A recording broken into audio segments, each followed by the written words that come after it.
Nirepaint nga pala namin si Lexie. Sobrang saya ko nga pala sa kanyang kinalabasan. Ngayong araw nga pala ay ako'y nagdidigreaser dito.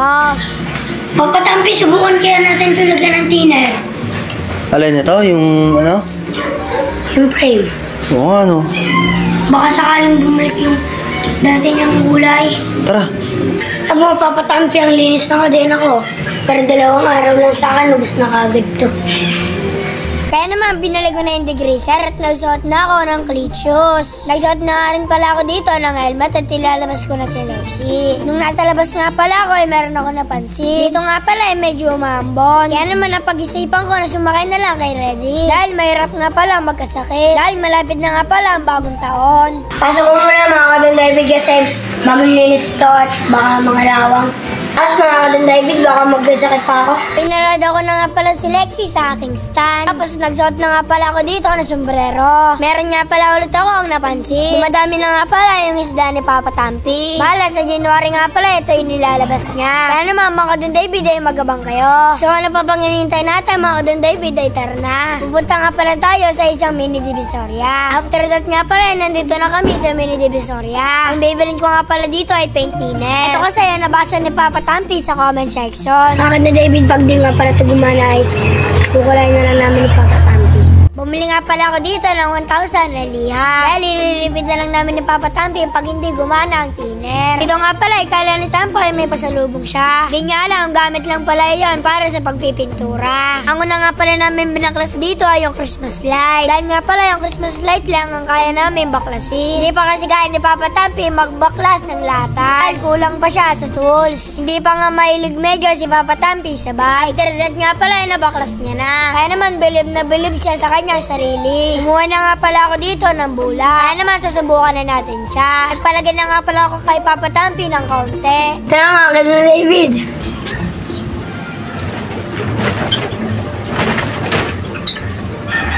Wala naman eh. Wala. Kadon David, ba't wala? Ang nakalagay dito, paint thinner, ba't wala naman? Nagbasa kasi si Papa Tampi sa comment section. Nasabi nila paint thinner daw ang kailangan para mabalik yung beta. Wala naman eh.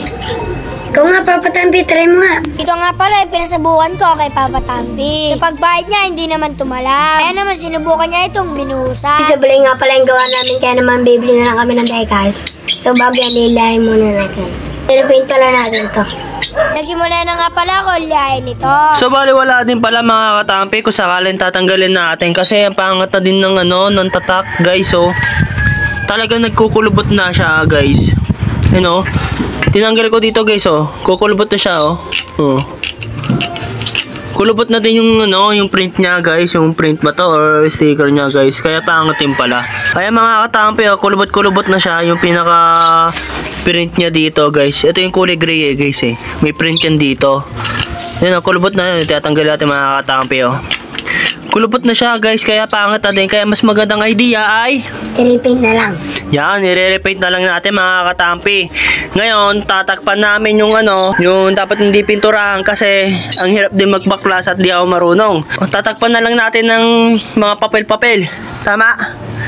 So ayun, simulan na natin ang istorya. Let's go. Nagsimula na nga pala ako dito magliha. Tapos sinutusan ako ni Papa Tampi na bila ng Manila paper. Kumuha na nga pala ako dito ng tape. Ito nga pala nag-iisip si Papa Tampi kung anong uunahin niya. Nakikita ko nga pala sa kanyang pagmumukha na wala siyang kaalam-alam. Parang nangula na lang si Papa Tampi ng tamang propeso. Kaya naman tamang kain ako dito ng kuko. Nagsimula na nga pala si Papa Tampi lagyan ito ng Manila paper at ako naman ay nagliliha. Tapos na nga pala namin tapean lahat at i-repaint naman namin.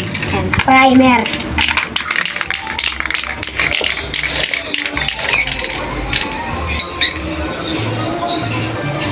Kaya na nga pala. Please pala makinig. Sa Sobrang pagod nga pala ni Papa Tampi dito ay gusto niya lang matulog habang nag-spray. So ayan mga ka-David, tapos na pala yan ni Papa Tampi. Magyan ng bakit pa rin yung beto. Tapos ang dami pang bukulo. Dito nga pala mga Kadan David ay kung napapansin nyo ay merong mga bako-bako. Kaya naman ako sobrang nalulungkot pero okay lang yun. Yan yung mga ka-David, gagamitan rin naman ito ni Papa Tampi ng top coat. Tapos bibili tayo ng decals. Ito nga pala yung nabili ko sa Shopee. Kaya naman papakita ko sa inyo ang aking nabili. Ito nga pala naisip kong nailalagay na decals. Kaya mga ka-David, clear nga pala ang gagamitin namin. Para gumanda naman siya medyo. Kaya naman tamang kalago ako dito ng pang-spray. Sobrang excited na nga pala ako sa kanyang kakalabasan. Ito nga pala ay medyo nainip na ako. Sobrang tagal pala ng ganitong propeso. Salamat ako din, David, sa loob na nga pala ng bahay namin babaklasin. Kasi umambing na rin. After that nga pala ay ako'y nagsisimula na magbaklas. Dito nga pala ay napapaisip ako kung maganda ba o hindi. Kaya naman sobrang excited na ako. Pinalik ko na nga pala dito yung bote para matingnan natin ng maayos kung maganda ba ito o hindi. Kaya nga pala palit na nga lang pala ako ng gawa ni Papa Tampi. Para sa akin 5/10. Kasi bako-bako. Kaya mga ako din, David, hinintay na lang natin yung decals. Sa mga din na parang